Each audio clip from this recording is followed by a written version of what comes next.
And you know it's a Wednesday, it's Hump Day, it's the middle of the week. Live Hip Hop Deli, the Rise and Grind Morning Show. It's DJ Larry Love, Jay Black behind the camera. So you know I got a real one with me that I've been rocking with for a minute. And I'm talking about maybe 3-4 years. You know what I'm saying? We're going to go to the South Georgia, my dog 5th Street in the building. What's up, my guy? What's going on, G? Hey, man, it's been a minute, long time coming, man. How you been working, man? I've been living, bro. You been living, man? All that, yeah. And I remember by saying South Georgia, let the camera know who you is, man. Go ahead and present yourself to the camera, man. I go by Fold, 5th Street Fold, or whatever you may know me as. I'm from the 229, Dooley to be exact. Was like 20, 30 minutes from Albany. Okay. I came up down that way, moved up here a few years ago. Been working my moves ever since. Yeah, man. And what's crazy is I remember we was doing maybe like 2 or 3 years. I was doing this club on the north side called Remy Lounge. And that's where we connected at Remy. You know what I'm saying? Really, your shit was banging. Like we really made. What was the first song that people was fucking with it? Together forever. We get the money together. We get the money together forever. And I remember, man, like shit, that song from then on, man, I knew you had the sauce, man. So when did you know you had the sauce, though? I knew I had the sauce. I had to be like 13. 13. Yeah. I've been doing music for a while. Yeah, yeah. Who influenced you, though? Who influenced me? Yeah. Well, earlier, like I said, I was like 13. But back then, my influences had to be like T.I., Wayne, Jeezy, Fab. Okay. Like, niggas like that. Yeah, yeah. So you really, you more so study the bars niggas. Like you like bars. Like, you know what I'm saying? You ain't really, you like the Tupacs and I'm pretty sure you like the Tupacs and the Bigs. Like you was a Tupac and a Big fan. I'm a fan, but I can't tell you like, I can't evaluate an album because I ain't really. Yeah. Be honest with you, bro. I could probably validate one Tupac album. And that was All Eyes on Me. You know, the one he was sitting in the black with the black vest on. He was going up the west side. And with the all black background, that's the only probably Tupac album. And a lot of the thing is though, even though people say Tupac and Big was the greatest, a lot of people can't name more than 5 or 6 tracks on every album. We just go off of, you know, I guess the controversy and adversity versus the music. And I think between Tupac and Big, Tupac was a revolutionary artist. Big was a lyric spitter. You know, Tupac was for the people. He was for the, you know, he was more so like your common activist in music. I can go for that. You know what I'm saying? I think Big was really coming off the block with it. You know what I'm saying? Big was one of them niggas that just had the bars, you know, hustling in the street, got a story to rap about. You know, his mom was a Jehovah. He was in the street. He came up through the bridges, you know what I'm saying? And I think it was more so of it was a different of a gritty type of rap. You know what I'm saying? So I can't really compare it and say who's the best between Big and Pop. Yeah, me neither. You know what I'm saying? But I think, you know, our generation leader is Wayne. You know what I'm saying? Like, you understand? You know, definitely. Wayne and Jay, you know what I'm saying? But being an independent artist, what's the new wave in it? Like, what you think is the new grind to really make a name? The new guy? The new grind. Oh, the new grind? Yeah. You just gotta work, constantly be making music, constantly be evolving. Like, I don't want to say follow the wave or follow the trend, but I mean, you gotta, as music grow and change, you gotta grow and change with it. Because if you don't, you're gonna get left behind. That's real. Niggas ain't trying to listen to 2010 rap in 2018. Right. You think social media is very important? It might be the most important. But what about all these artists that, like, for example, I'll go to Lil Uzi page. Yeah. And I heard his page got hacked though. But what about the artists that's super big like Future and they delete all their posts? But it's supposed to, they got 1 million followers. You know what I'm saying? Might be a marketing scheme. Like, niggas might be getting ready for their album, so they want to clear everything out and I don't know, clean slate type shit. I don't know. I don't get that though. You ever pay attention to that? You ever notice, like, if you browse through social and the biggest artists, they really don't post shit. Like, but you know, when they do that, they get like a shade room post or something like, oh, this such and such artist done deleted everything, what they got coming. Yeah. That might be a marketing strategy. That's true. You gotta look at it from different angles. That's real. That shit just so fugazi to me though, man. Yeah. You know what I'm saying? What you think about so far as regular radio, FM radio? How serious is do you think making a single for FM radio is just as important as making a mixtape? Yeah, I do. I do, and then I don't. I say I don't because internet's so powerful, and the street so powerful, and the club so powerful that you can have a whole movement going on in them 3 markets, and radio ain't even caught on to you yet. But once they do, they're just gonna take you to another level. Another level. And that's why I say that's important. What I want to talk about is, man, last time I told you, man, like you said, you was kind of disgusted with the game a little bit, you know what I'm saying? But then you rejuvenated yourself and you dropped some shit, man. Yeah. What made you go on that little sit down for a minute, man? I had a lot of stuff going on with it. I mean, school, life, family, all this type of shit. And I was trying to juggle rap in between that. Yeah. And I didn't want to be like halfway, like 1 foot in rap, 1 foot out. Yeah. Like I want to put everything into it. Yeah, yeah. I put everything into it and get everything back. So I just fell back a little minute, and now I'm back full-fledged. Yeah. And sometimes you got to do that no matter, you know what I'm saying, because the talent going to speak for itself whenever you drop or not. Right. You know what I'm saying? The talent going to speak for itself other than that. Well, do you do your own produce? Do you produce your own tracks or you work with? Nah, I don't. I would like to do that, but I don't. But who you work with? I got it's a cat from where I'm from named Chris, like 21, 22-year-old dude. Okay. Hard. Who else? Some guy reached out to me on over the internet. I don't know where he from, like Sweden or something. Okay. White dude too. Send me some records. Hard. Okay.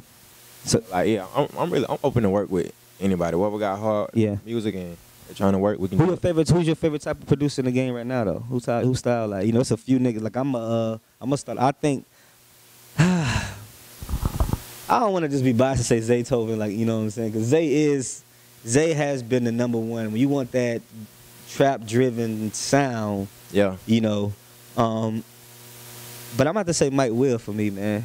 Mike Will is just from making something from Rihanna to making some all the way down to Gucci. I gotta go with Metro Boomin. Metro Boomin hard. You right. I gotta go with Metro. He got that melody. Metro got it right now. Yeah. He done had it for the last few years. Yeah. He didn't have it. You think Future like what you think Future that tagline has something to do with it too though? That, I mean, yeah, maybe, but then at the same time, Metro delivering. Yeah. He came out the gate delivering, still delivering. Yeah. He was consistent too. Yeah. London on the track is too. London, he went the Rich Game. He was on that Rich Game movement. Yep. You know what I'm saying? It was right. Metro Boomin and London, right? Yep. Matter of fact, it was together, I think. Yep. Yeah. So they still do stuff together. Yeah. You right too, man. So man, I like to talk about current events also, man. We just, you know, we kick the music shit, man. How you feel about these playoffs right now, man? Playoffs. Hey, man. I think LeBron is what, 0-2? He down, he down 0-2. How you feel about Bron, man? I think Bron the GOAT. Oh, I can't even cap you down. I think the GOAT? LeBron the GOAT. I think LeBron the GOAT. Jay Black saying facts. I'm gonna say of my era, LeBron the GOAT. Jordan might be the GOAT, but of my era, LeBron is the GOAT. LeBron the GOAT. If that makes sense. Like I didn't grow up watching Jordan. Like I'm 25. So yeah. I never really got a chance to see Jordan play, to see and live through that. Yeah. But I'm witnessing what LeBron doing. And I'm with you on that, man. The most interesting fact to me about LeBron, though, my man spent $1 million on his body to take care of his body every year. Like he has what you call them bariatric chambers in his house. He has the ice cold, the ice, like he has all this shit in his crib. Yeah. So the nigga spends $1 million on his body just to take care of his body. Why wouldn't he? That's like he like $1 billion nigga down there. Yeah. And that shit. I like Bron. I think, but you remember when Bron and Melo came in the league together? People were saying Carmelo was better than LeBron. Mm-hmm. How you feel about Melo? You think Melo washed up? I think Melo washed, bro. Hey, I think Melo had 0 points in that last game. How many points Melo had in that last?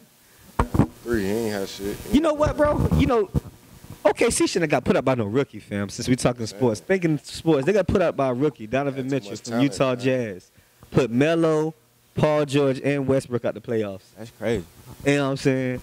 So that shows you what the young phenoms can do in any game. It don't matter where you at. Doing it now too. And the Celtics, solid teams.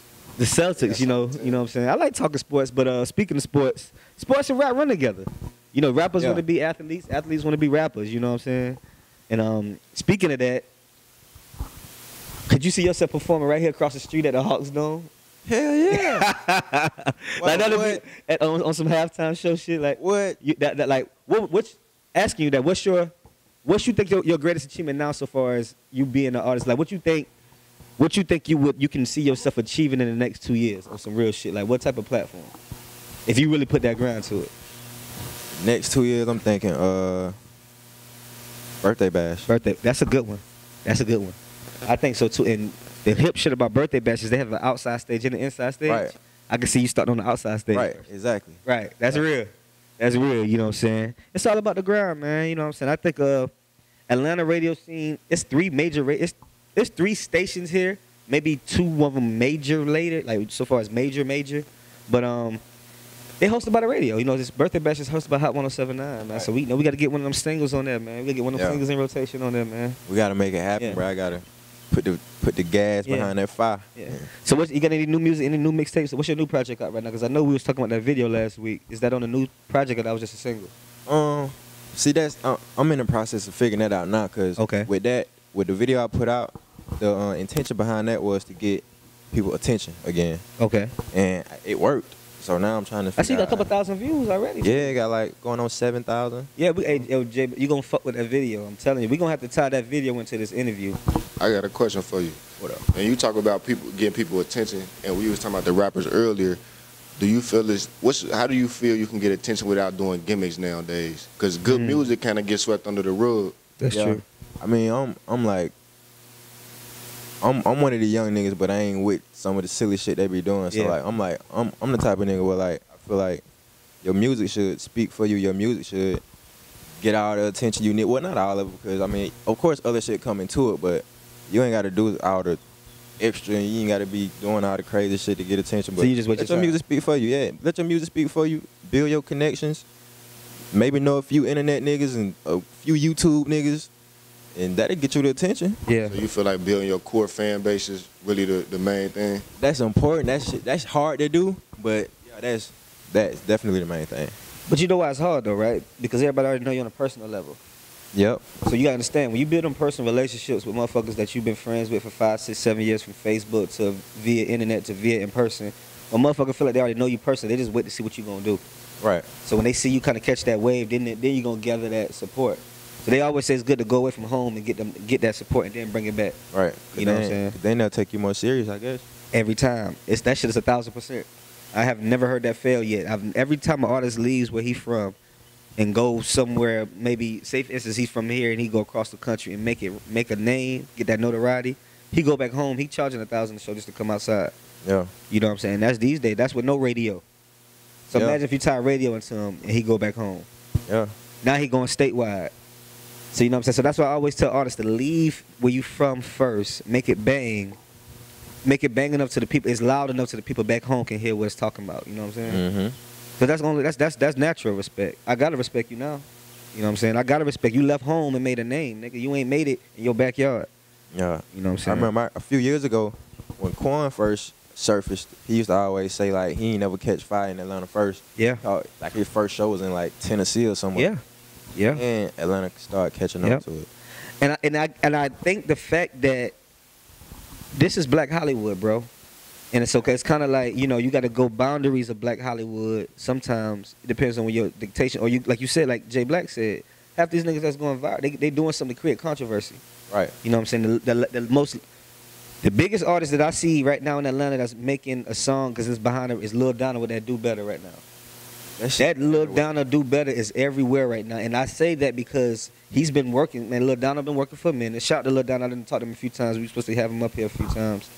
I interviewed him at Holly at the last scenario. Yeah. And he was a dope cat, man. He was dope, man. I seen him, that Do Better track, and it's behind positives in it. You know, stop beating on these women, nigga. You know what I'm saying? And that shit, you know what I mean? That's the last, with no feature.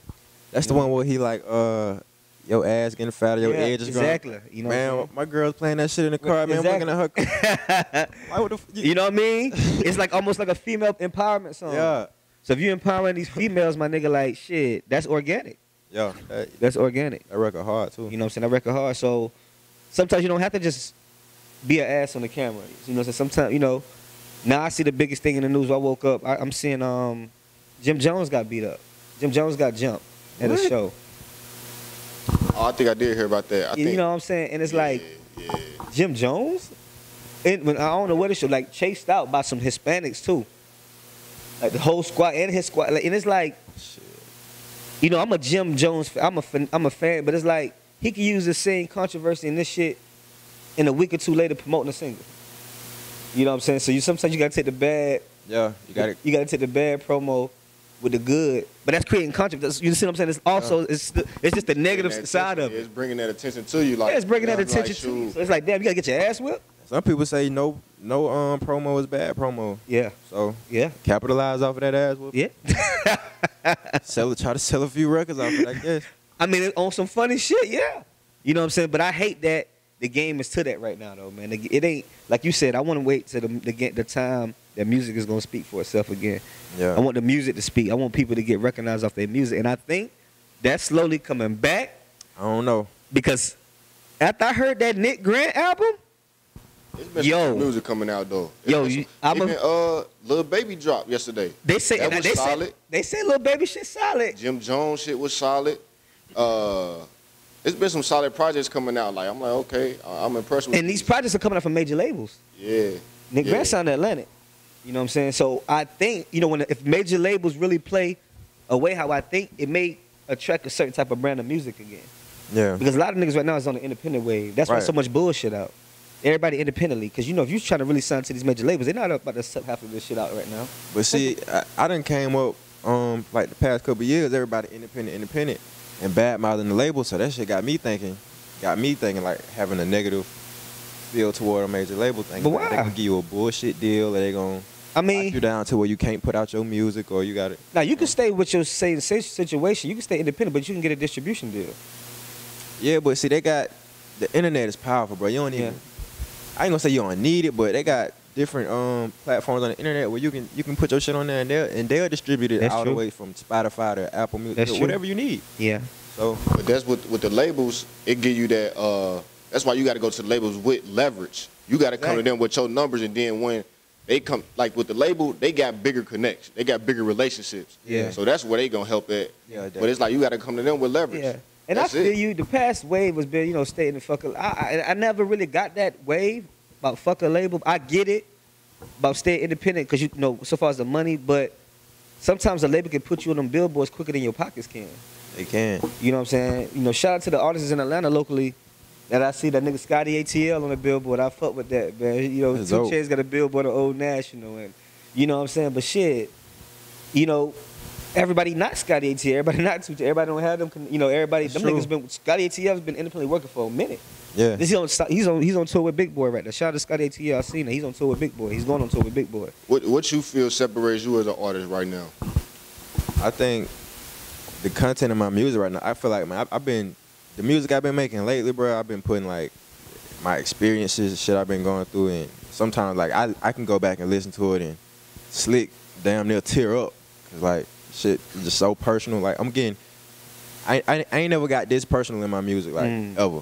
So now that I'm doing it and I'm going back and listening to it, and then other people listening to it, like on the video, somebody come in and was like, bro, I hear the pain in your voice. And I'm reading and I'm like, so people listening, people paying attention, people listening to the words. Yeah, yeah. So I think that'll kind of separate me now, because people, a lot of rappers just hopping on that motherfucker, just saying shit. Yeah, saying shit. Yeah. And that's cool. You need shit to bounce through, but what you talking about though? Yeah. Now your shit, when we tie this video into this, when we tie your video into this interview, yo, people gonna see. I've been to you 2-3 years ago. Your shit is hard, bro. I think coming from South Georgia to a major city, you know, it's process. Yeah, you know what I'm saying? It's definitely a process. Building your connections, rubbing shoulders with the right people. You know what I'm saying? But your shit is hard. Like we gonna. What's the name of that video? That last video? You should know. You should know. You should know. So we gonna drop your IG, drop your social handles, drop your Twitter, everything, how they can find you, man. IG, Twitter, both 5th Street Fold. That's 5th Street Fold, FOAD. All that, the links have been in the description of the video. I don't know if they're gonna show it, but Now 5th Street Fold. Yeah, go ahead and premiere the You Should Know video, man. We're gonna drop that You Should Know video, this is the video You Should Know by me, produced by the boy Cash Money AP. Shout out to the homie Ball through me to Alley. Shout out to the homie Larry Love. Okay. That's how we doing it. All right, man. Well, you know, it's Wasted Wednesday tonight, man. Make it home tonight. Don't you got to go to work the next morning. If not, man, you know, your girl might like you out the crib, whatever the scenario is. Don't turn up Wasted Wednesdays. Wait till the weekend, man. It's Memorial Day next weekend? Yeah. Next weekend? Yeah, it is. Yeah, it's Memorial Day next weekend. So, man, be safe, man. Be secure, man. We'll see you Thursday. If not, we might do a Throwback Thursday tomorrow, Jay Black. We'll do a Throwback Thursday tomorrow. Yeah. All right. So, until then, man, it's DJ Larry Love, the squad, Peachy Pop, X Malone, Jay Black behind the camera, Kick Soprano, Live Hip Hop Deli, the Rising Ground Morning Show, man. We'll see you tomorrow, man. Facts. Fold.